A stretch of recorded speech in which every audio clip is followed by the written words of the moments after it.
It's time for Small Town Times. Welcome to Small Town Times. Today we have Rod Bilz in the studio. Thank you for coming, Rod. How are you doing today? Great. Thanks for inviting me. I'm looking forward to it. We got about 5 or 6 different things you're up to, so I want to try to get right to them. Starting right off the bat, you made a presentation to council about the investment group. So if you could run that just real quick. Yeah, so I guess probably about 2 years ago, I bought a property downtown and sort of had in the back of my mind that I was really doing it more for the community benefit, something that would benefit in the downtown. And I started wondering, are there other people that are doing similar things? And sure enough, when I started asking around, there were other people that had similar ideas, that they were really doing investment in the downtown to try to improve the community. So we kind of formally brought the group together and incorporated as building blocks with really the prime focus of starting to implement the components of the strategic plan for the city of North Bay, starting to look at all those things that really needed to be done and how we could help as a private corporation to drive that forward. Who's all involved with that? There's 8 property owners in the downtown. Bruce Knox is one, Tony Limina, Ben Farella, Mike Savitovsky, Brandon Hale, myself, Bob Wilson, and Gary Gardner as well, actually, who's now a councillor. Right. Oh, cool. Yeah. And so what were you asking council for? Well, this goes back a couple of years when the strategic plan first came out. I read through it quite carefully and realized that it was a document that didn't really have a whole lot of meat on the bones. It was great ideas, great strategic priorities for North Bay, but there was nothing about how it was going to actually be implemented and who was going to be accountable for that implementation. And I've had a couple talks with the past mayor and talked to several of the councillors as well, and they all kind of agreed that, yeah, it's something that we got done but aren't really actively implementing. So that was really what I wanted to do, is really start looking at the strategic plan and creating those strategic actions that kind of further the vision of that plan. And it has to go beyond, it's not just business as usual. It has to be something that's very specific that we're doing that actually drives that vision forward. Anything specific that you're doing that drives that forward? So right now, I think in the news and generally in the community, there's a lot of talk about the whole issue regarding homelessness, mental health and addiction problems in the city of North Bay. And this is not unique to North Bay by any means. A lot of people think it is, but it is definitely not. So I think that's one of the first strategic priorities that we want to look at. But even before we get there, one of the actions in the strategic plan was set up a framework so that we can actually measure our progress, which has never been done yet. So we really need to set up that framework first so that we have the benchmarking of where we're at now, where we want to go, and how we're going to get there. So that'll be the first thing. And I know Maggie Horsfield has been in contact with me, and we are going to set up an ad hoc committee so that we can start talking about the strategic plan and actually implementing it. Interesting. Now, who is Rod Bilz? A busybody. Yeah. Now, you were involved with a company before. Yeah. So I started a company in North Bay, FRI Ecological Services, back in 1996, actually. Kind of officially retired. I still own a portion of that company. But I guess in maybe 2017 or so, when I knew that I was going to be retiring from there in a couple of years, started to look at, well, what do I want to do with my time? Because I wasn't ready just to do nothing. And I think really when the Baylor report was done for the city of North Bay, that really started to drive home the points of some of the things that were not really being addressed well in the city of North Bay. And I think it was really the first time that public consultation in our community was done well. I think for the most part, public consultation in North Bay is often just a box to be ticked off, and not a lot of thought or effort goes into that public consultation process.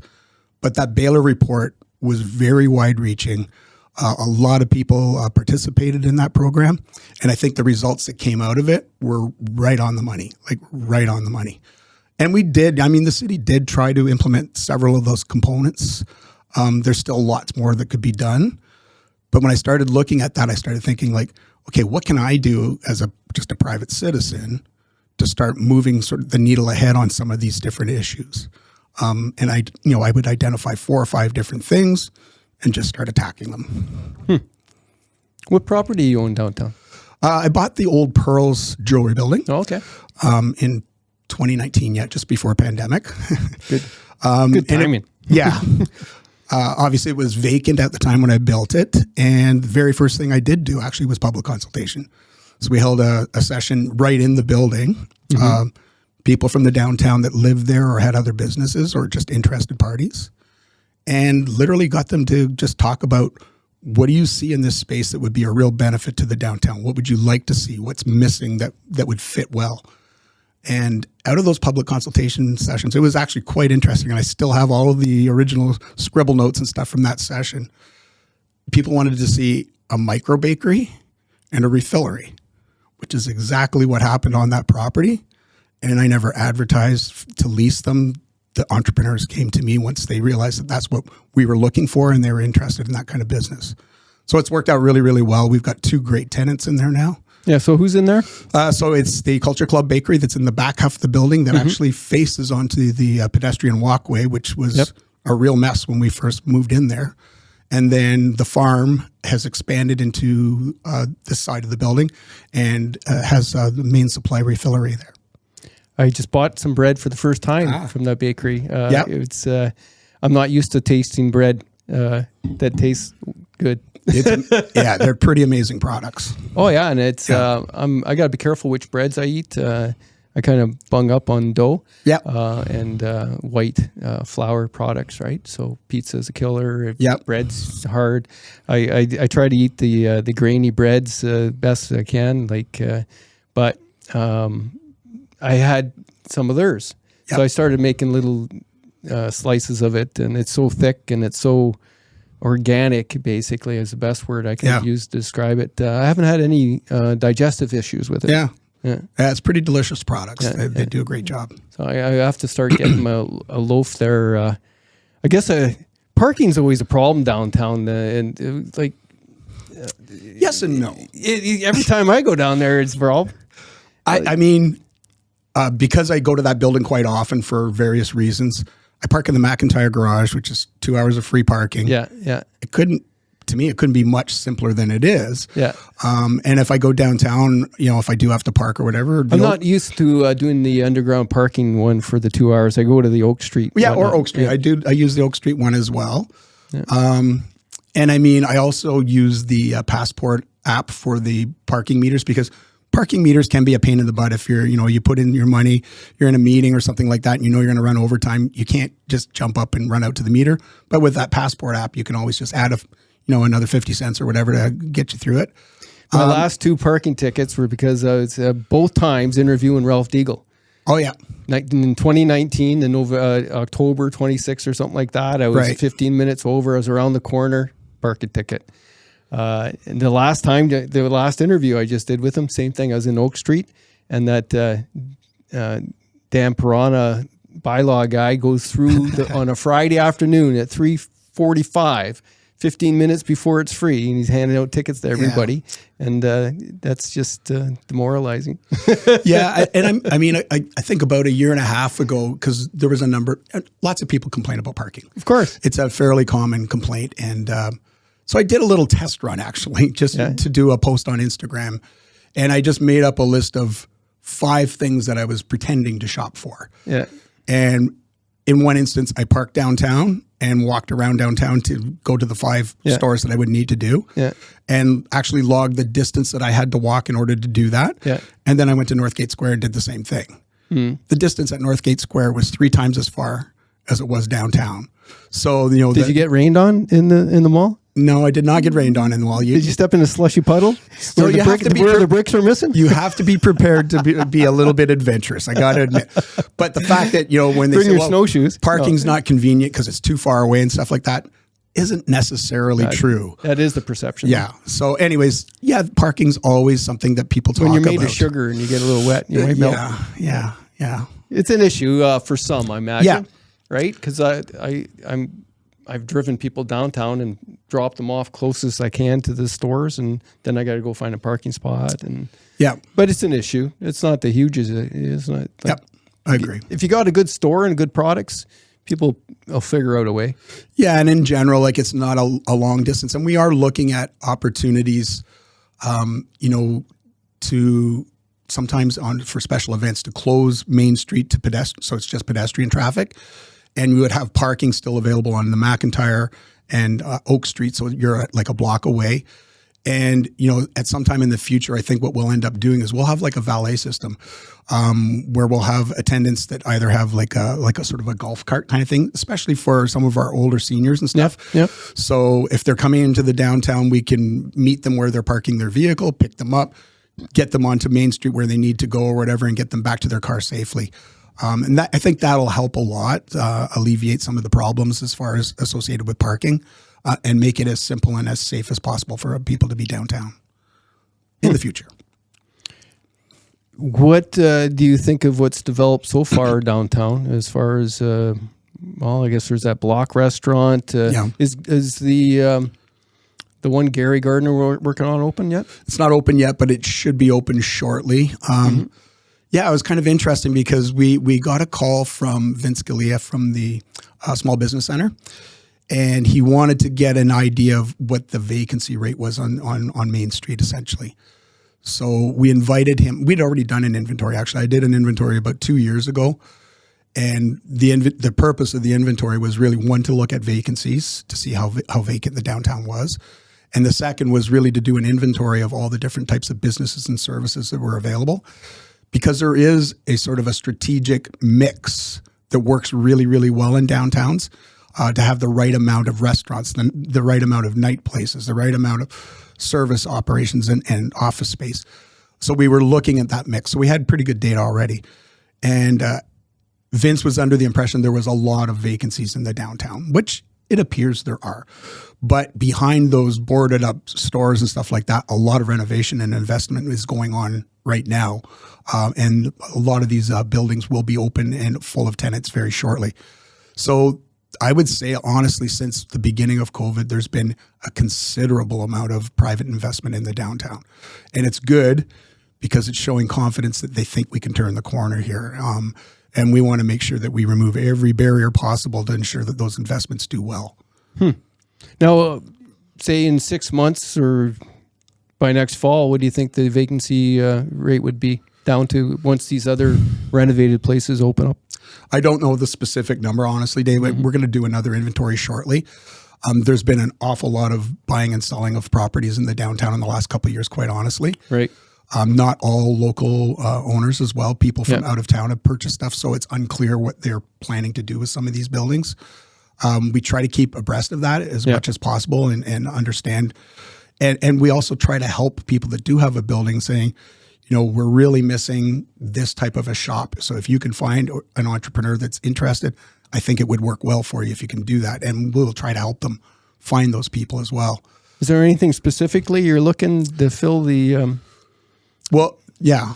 I mean, the biggest thing right now in the downtown is the impression is at 5 o'clock, everything closes down and everybody goes home, and that's the end of the downtown. No use going down there after. Right. And part of that is the safety perception for sure. But the other part is we just need more of things to do in the evening after hours, and people, restaurants, bars, entertainment, all that kind of stuff that is open past the 5 o'clock hour. And we need to see more traffic in the downtown during the evening hours as well. And as more and more residents start to locate and live in the downtown, they're going to demand that as well for things to do that are close and easy, close by. Looks like we're losing the grocery store. Yeah, it's going to be transformed into something else, yes. And that has been one that has come up over and over again, like some type of permanent grocery store in the downtown area that people can walk to easily. I do think it would probably work really, really well. We're just going to have to see if we can find the right location and the right person to do something like that. Yeah, I would say that would be a key thing to replace. Yeah. For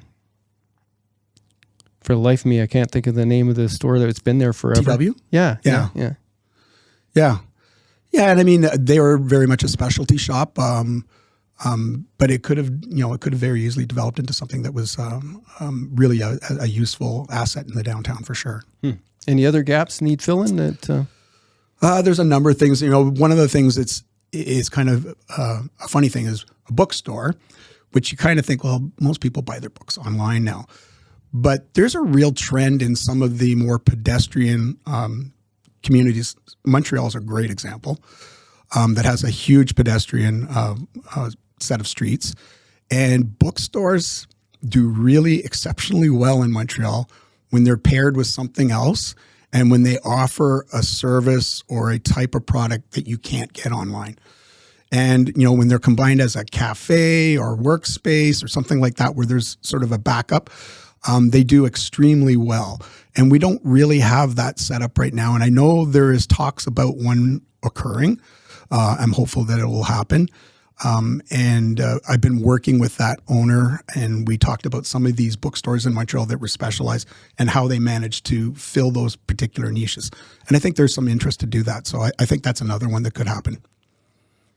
One of the other things you're involved with is hiking and biking, right? Yeah. So what's your biking plans for this summer? Well, this winter has been just fat biking. So been doing winter trails and developing winter trails. Also helped a little bit with a new gravel race event that's coming this year called the Voyageur 200, which is a 200-kilometer race from here to Mattawa and back on gravel roads and trails. And when's that going to be? I knew you were going to say. I think it's in September. It's just recently been announced. I think it's September 9th, if I remember correctly. Yeah, right. Don't quote me on that. Okay. But early September. How's that? Yeah. So that's going to be a really interesting event, something different. There's been a real growth in gravel rides and stuff like that. And certainly in Northern Ontario, we have far more gravel roads than we have paved roads. So it kind of fits well for us. Mm-hmm. Another thing that has been on the agenda for a long time is sorting out the issues on the escarpment with the mountain biking trails, because a good portion of that trail system is located on private lands. And I guess it was about 12 years ago when the Conservation Authority kind of stepped in when there was some serious injuries and stuff going on and things going on the trails, that they were going to close the trails. And of course, the mountain bikers and the hikers and everything like that were really upset because it was a big community asset that was really well used. But it's been a very long and slow and tedious process. And we're looking at now, rather than getting memorandums of understanding with these private land holdings, is actually trying to secure them into the public sector and either protect them as parks and deed them to the Conservation Authority to manage, or the city of North Bay. And this past summer, I went and looked at all 15 tourism zones in Ontario and then rode some of the better mountain biking trails in each one of the zones across the province. And one of the ones that we rode was in Thunder Bay called Trowbridge Forest. And it developed very much the same way, where local mountain bikers started making trails. Some of it was on private land, some of it was on city-owned land. And eventually the city recognized the value of that community asset and consolidated it into a master plan for that trail network, got it under public ownership. And they're now luckily in the position they're going to be holding the 2024 Canada Cup mountain bike races there, which is incredible. And their trails are no better than what we have here. So we could certainly do the same thing, but we need to get that thing under public ownership because nobody's going to invest in it the way it is right now. And are you talking about the Three Tower Trails? No, that's probably one of the few trail networks other than Laurier Woods that are kind of a legal trail network. We have a lot of trails in North Bay that are very informal and go over top of private land. And in some cases, the private landowners allowed it to happen over the years. But it's not a great situation because it's very tenuous. At any point in time, they could develop that land or sell that land, and those trails would all be lost. Yeah.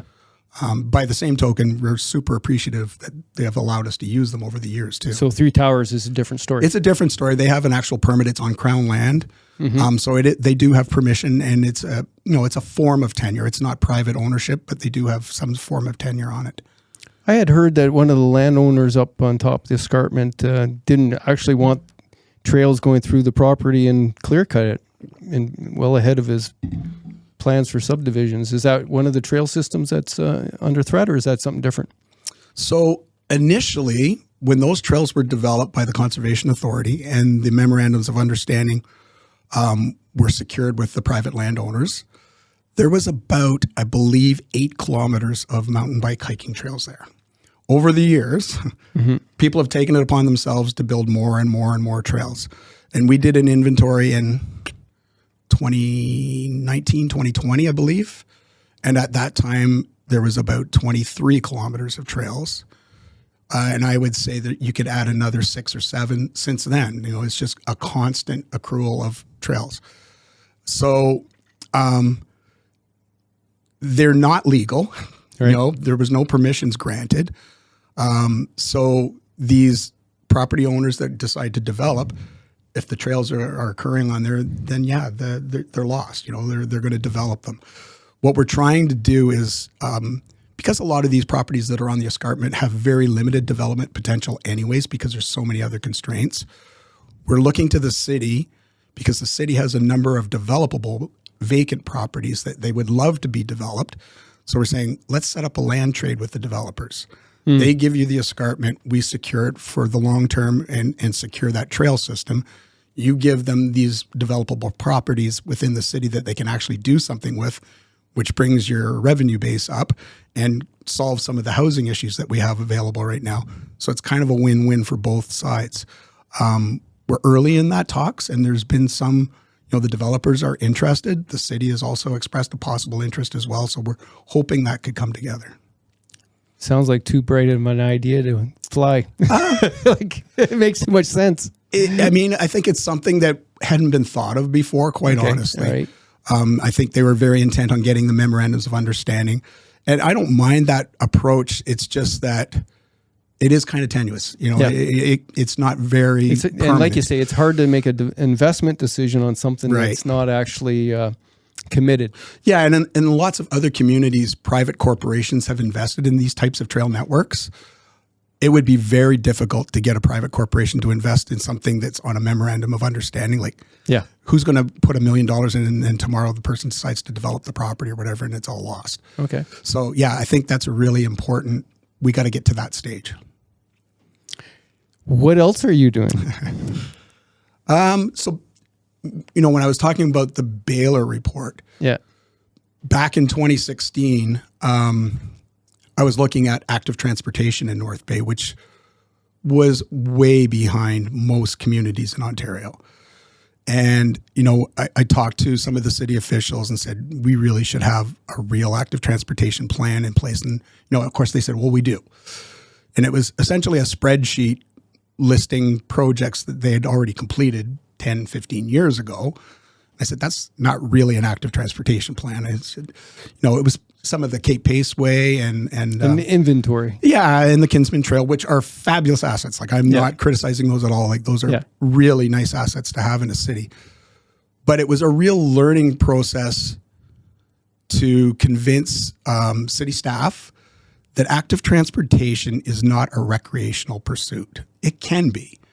But there are people out there that literally are, you know, they walk or they bike to get to work, to get to school, and they rely on that as their mode of transportation. And we've essentially completely forgot about that sector of our community.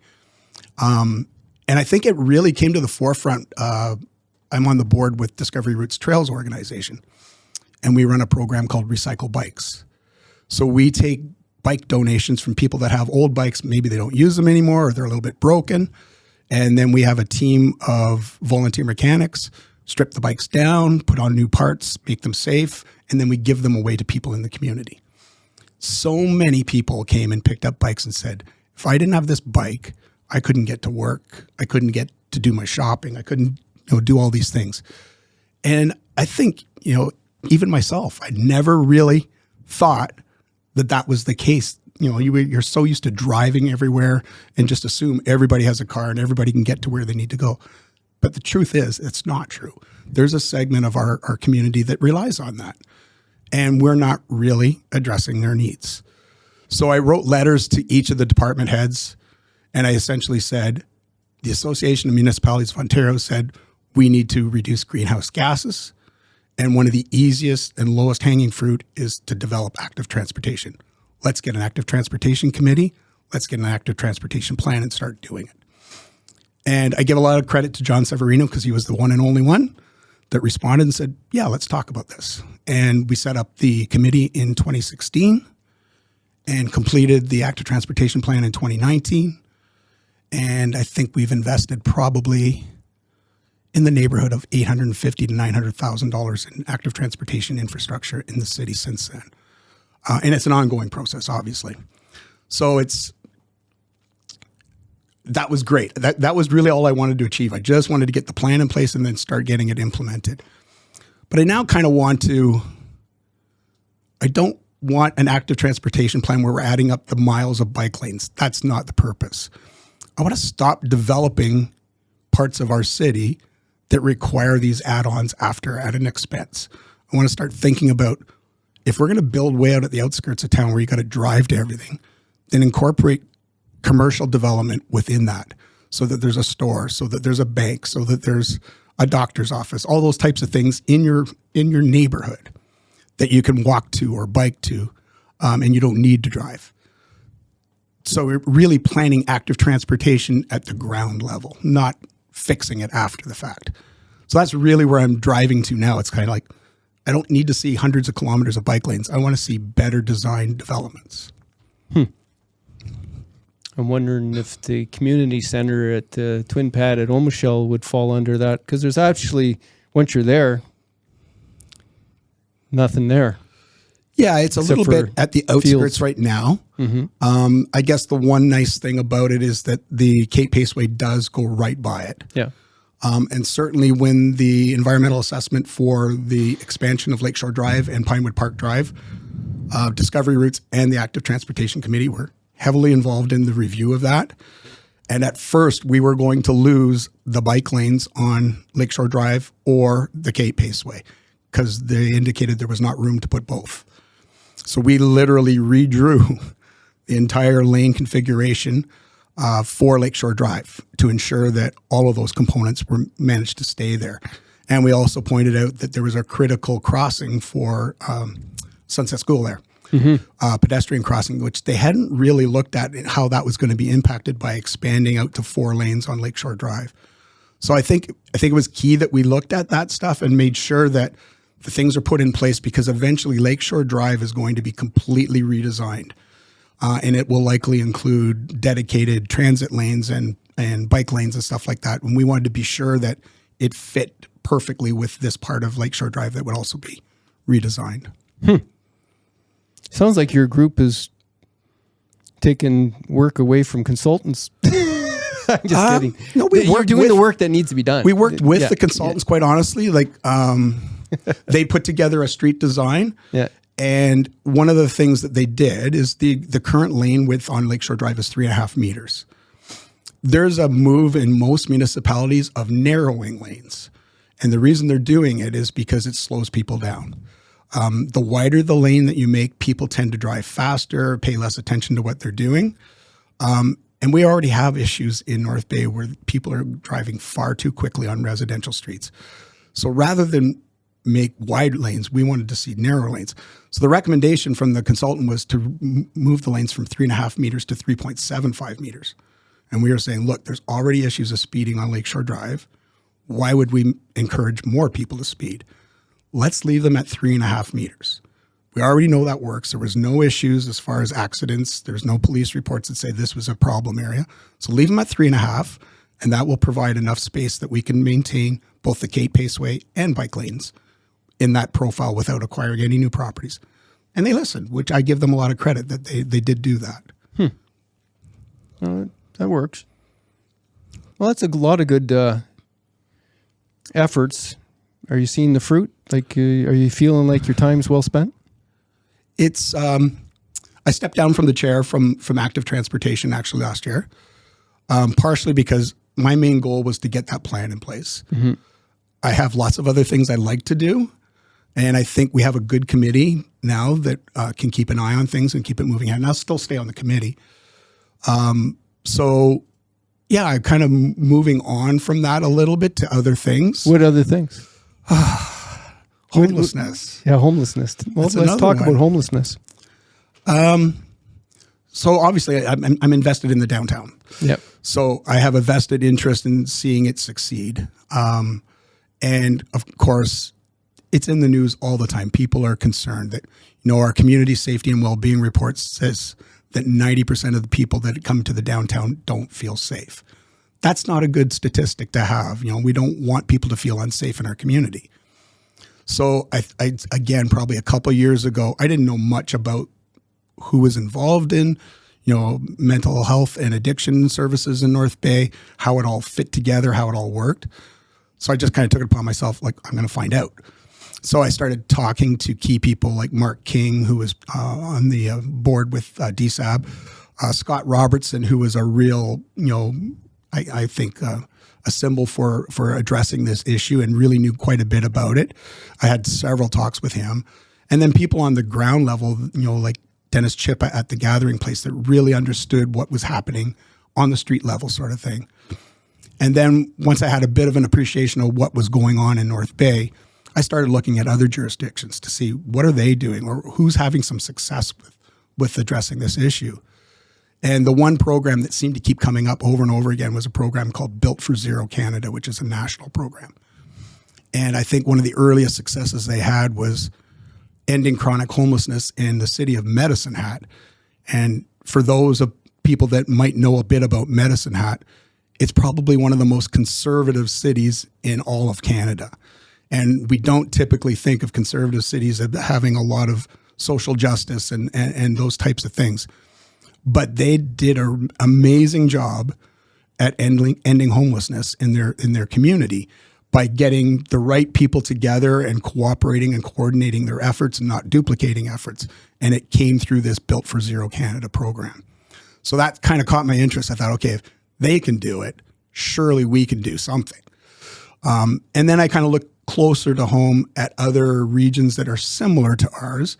And one of the ones I picked was Dufferin County. And the reason I picked Dufferin County is because Nipissing District, it's not just the city of North Bay.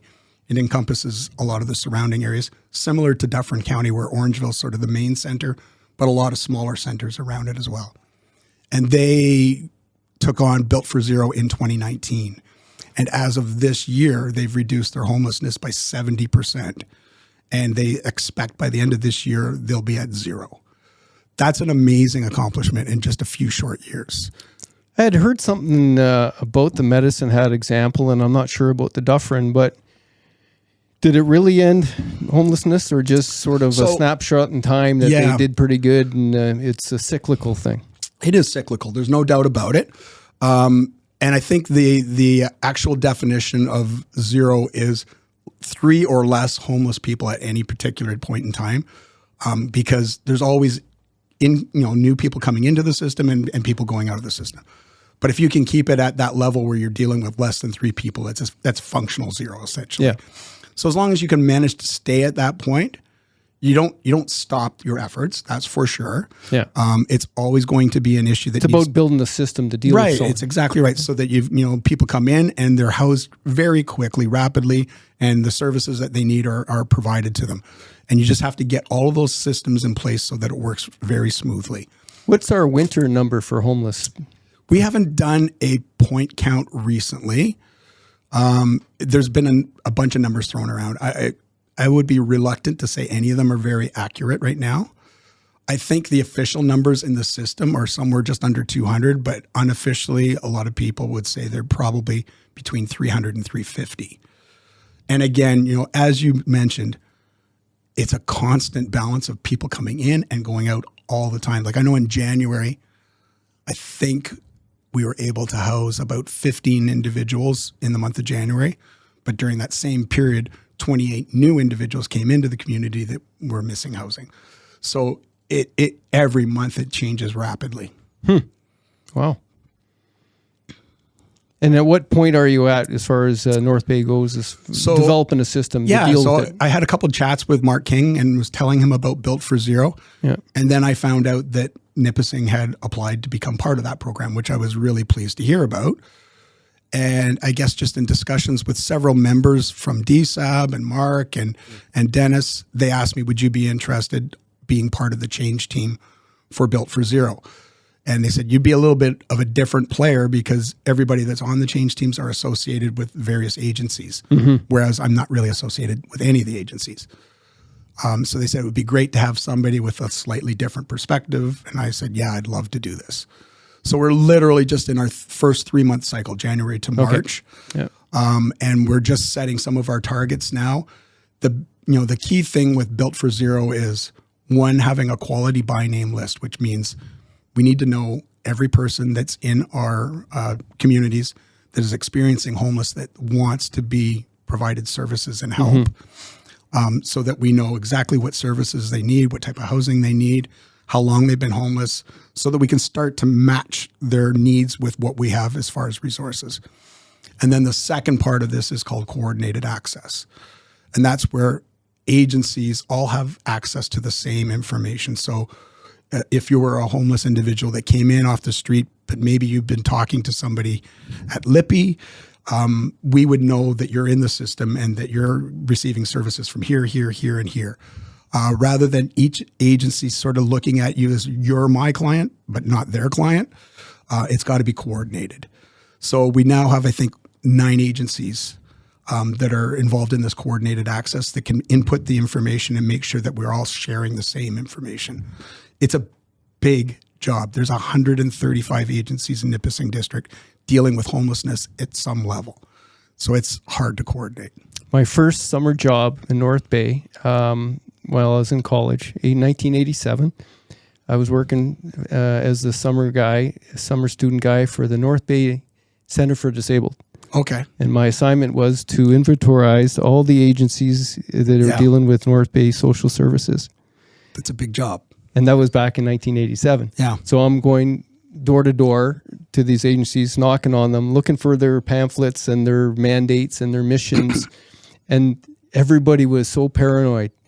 Nobody wanted to give me information because what are you going to do with this information? You're not going to make us consolidate and lose our overhead. We're fighting for the same grants, basically, was an issue, right? And at the time, it was eye-opening for me how many different agencies even back then. Yeah, and that very same problem you mentioned still exists today to a certain extent. Yeah. We got to get past that point that we should not be assessing homelessness on how it affects us or our agencies. We got to stop doing that. Yeah. The effects are on the people that are homeless, and that's what we got to solve, not our own problems. Yeah, it's hard. So because everything's sort of, sometimes you have to have a different agency apply for funding because it has to be certainly eligibility requirements. Eligibility, and once you establish a track record, other groups that need funding that don't have it, but they got the resources to do something, they need you to get the grant. Correct. Absolutely right. And so everybody's got to play that game. Yeah. And I think too, part of the problem too is that this whole issue is really focused around housing and health. Those are the two main issues, both of which are provincial responsibilities. And I think for a number of years, there's been a real lack of leadership at the provincial level to address those issues. So municipalities have been reluctant to dive in because they're already strapped for resources. It's not really their responsibility. But by the same token, if they don't address it, it's having huge impacts on the municipality. You know, we have safety issues, we have crime issues, we have health issues, we have housing issues, all associated with this. And also driving property values down too. Like they're trying to attract people to invest in the downtown, but everybody's afraid to be there. Well, why would anyone want to invest there if nobody's going to come? So I think, eventually what happens is when there's a lack of leadership, you have multiple little grassroots agencies trying to fill the gaps. Right. And once they get established in there, they don't want to let go of their little piece of the pie. Yeah. And I get it. They've invested a lot of time and effort on their own to do something good. They don't want to be told now, like, no, we don't need you anymore. We do need you. But I think really that's a result of having poor leadership early on. I'm hoping that we're going to see some really forward-thinking leadership come from both the federal and provincial governments in the next little while. So what evidence do you have for that hope? Well, not so great evidence from the feds recently. It didn't look good. I think part of the issue too is that you need to be in a really strong place to be able to ask for funds and resources. Yeah. We have not been in that strong place because, one, we didn't know how many homeless people we had. Right. We didn't know what resources they needed. We didn't even know what resources we had. Yeah. And we're literally doing that work now. Like, okay, how many housing units do we have? What types of housing units? What's the demand? Are we creating the right housing units for the demand that we have? Once we have that information, if we have a shortfall on a particular resource, then I think we're in a much stronger position to go to the province and say, look, we need this. If we can get this, we can solve the homeless issue for 150 individuals just with that one thing. So we're getting close. Oh, okay. But there's a lot of work still. That's cool. Yeah. I think, I looked at some of the annual reports from DSAB and stuff like that. And one of the things that we don't do a great job in North Bay is reporting to our community on things that we're doing, good things or bad, regardless.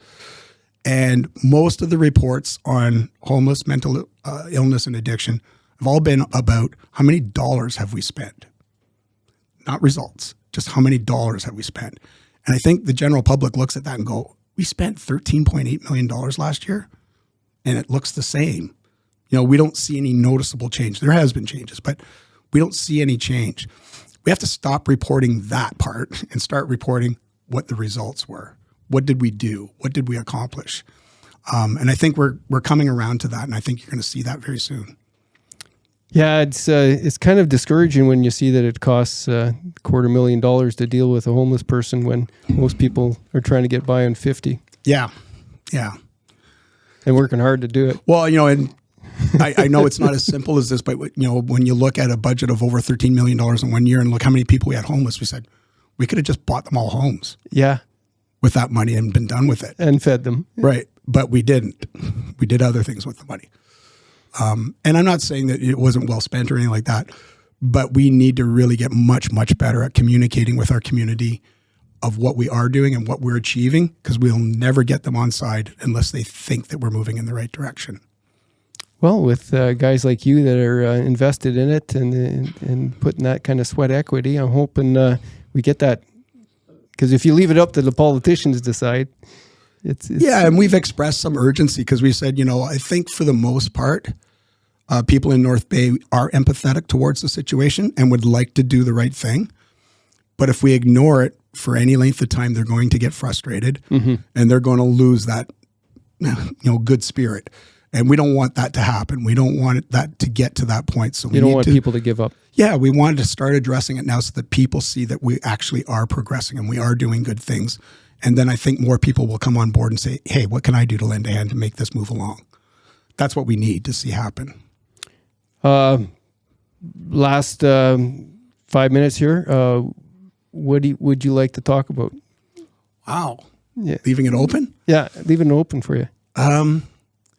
Again, so when I was talking about the Baylor report, I was looking at basically just like spokes on a wheel, all the little things that we really need to address. And I thought, one of the other things that we haven't done an exceptionally good job on is tourism in North Bay.